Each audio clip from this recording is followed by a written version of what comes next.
Hello, this is Rhonna Horney, and this is my presentation about our Makerspace module. I really enjoyed reading about this, so I look forward to sharing my thoughts and reading and listening to everyone else's.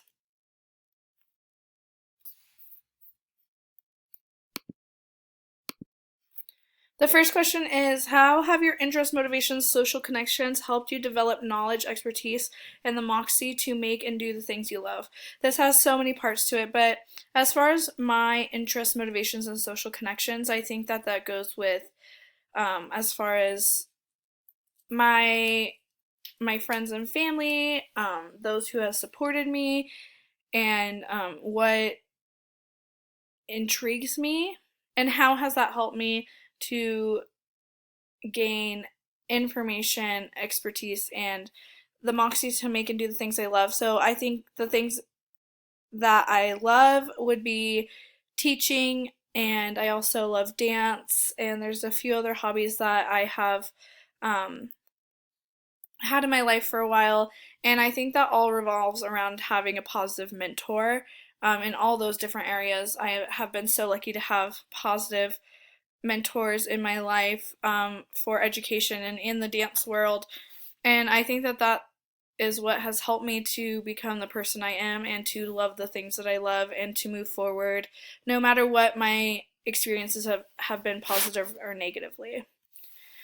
And then to go off of that, how can you use your students' interests, motivations, and social connections to develop knowledge about the subject? And I think that I have a specific example of this. I was able to teach an after school program last year for sixth graders, and I had 15 sixth graders in my class, and this was not just a daycare kind of thing. It was academic based, and so I created lessons and taught them and had observations from master teachers and things such as that. And so my specific example is, as far as my students' interests, motivations, and social connections, is that my whole class loved soccer. They all loved it.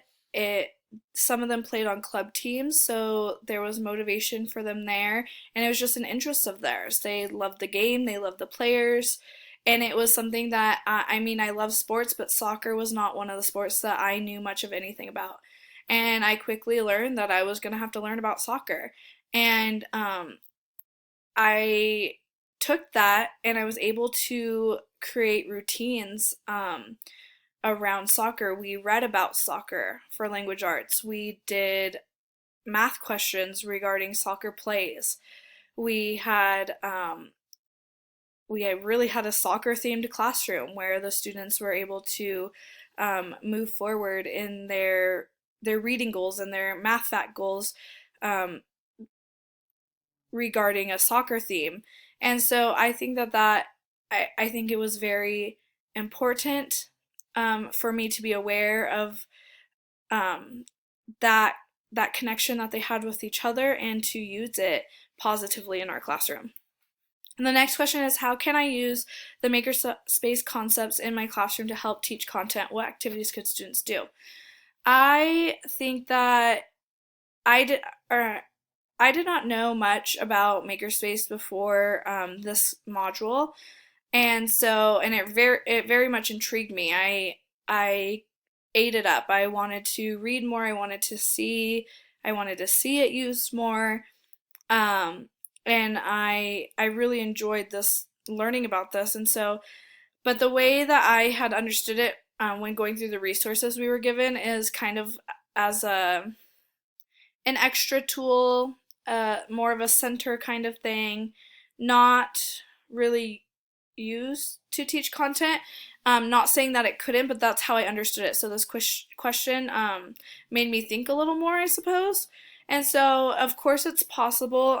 There's so many ways I think the makerspace can be used, especially with math and sciences, using hands-on and allowing the students to create and be innovative and things such as that.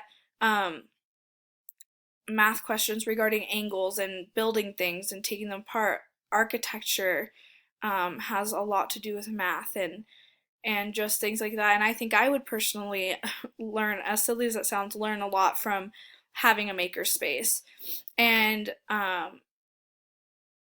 what my students would do in that time. And so, I mean, different activities.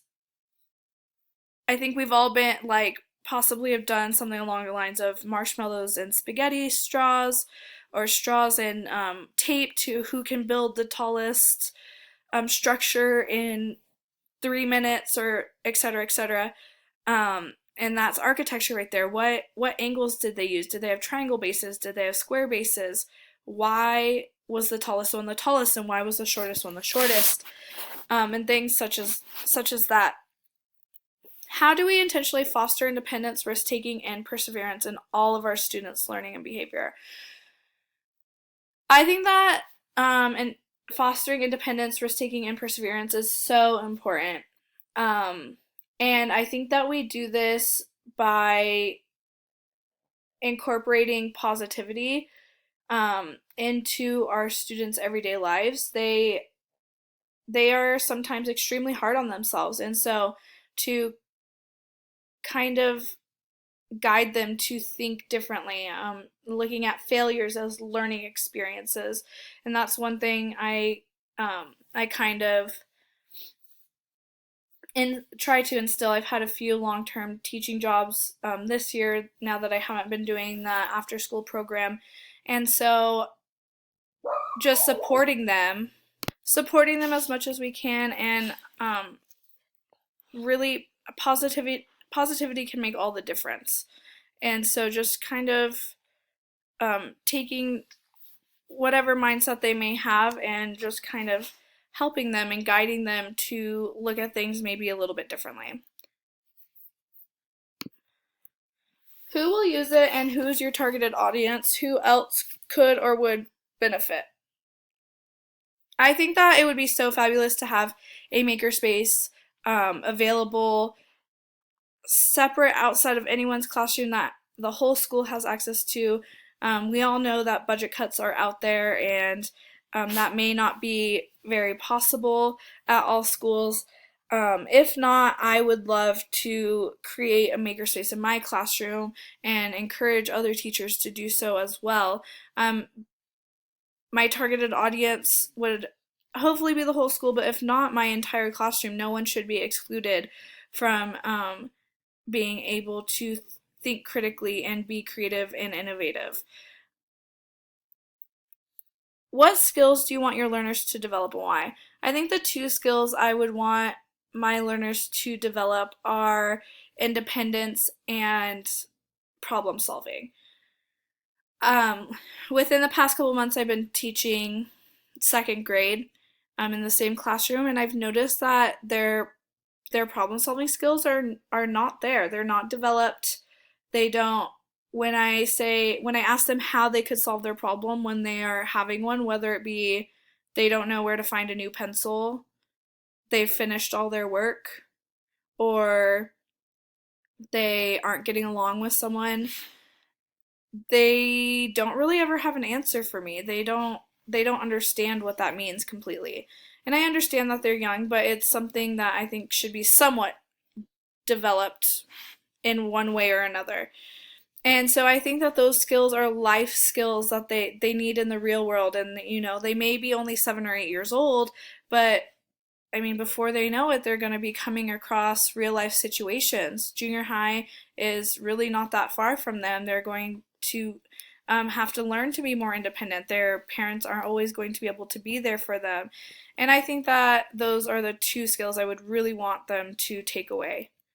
How will you keep it from being just a crafting space, or do you need to? I think this really depends on the group of students that you have at the time. Every group, every classroom you have is going to be different. And so you can't expect a makerspace to run a certain way one year and then run the exact same way the next year. Is it possible? Of course. But I think it would be very important to be flexible to what a makerspace is, dependent on the students that you have in your class each year.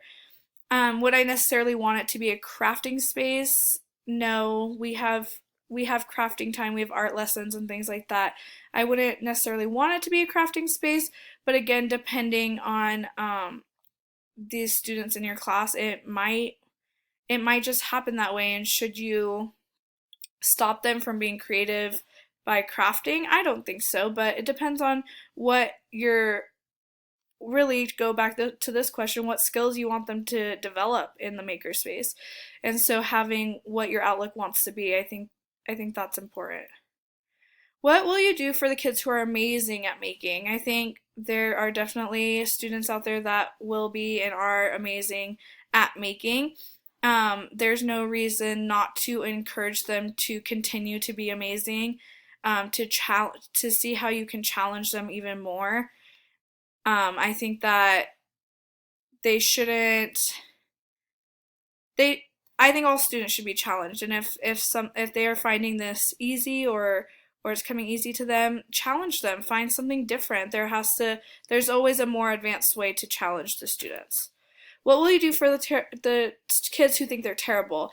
Like I said, some of the kids are very hard on themselves, but I think encouragement and maybe working with them and guiding them and showing them what steps they can take to feel accomplished, or maybe even pairing the kid who's amazing with the kid who feels they're terrible, and see how that works out, and see what is created with that kind of bond and teamwork. What is the role of the classroom teacher? I envision a makerspace very not teacher oriented. This is kind of their space that I observe. I don't really, I wouldn't view myself facilitating anything going on in a makerspace. Just being observant, asking the students some questions, trying to understand where their thoughts are. That's how I understand my role in a makerspace as a teacher. Thank you so much for listening, and I again look forward to hearing all your responses. Thank you.